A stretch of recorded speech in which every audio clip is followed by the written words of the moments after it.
أخطر 3 رؤساء في العالم في المرتبة الثالثة كيم جونغ أون زعيم كوريا الشمالية الذي يقود البلاد بقبضة صارمة منذ عام 2012. تعرف دولته بالانغلاق والعسكرة المفرطة، إذ يمتلك جيشاً يفوق 2,000,000 جندي رغم أن عدد السكان لا يتجاوز 26 مليوناً.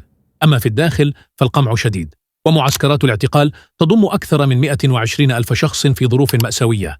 المرتبة الثانية فلاديمير بوتين رئيس روسيا الذي يتهم بإسكات المعارضة والتخلص من خصومه.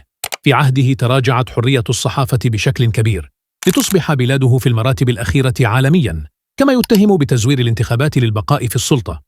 المرتبة الأولى دونالد ترامب الرئيس الأمريكي الحالي الذي ترك وراءه انقسامات حادة داخل الولايات المتحدة وخارجها.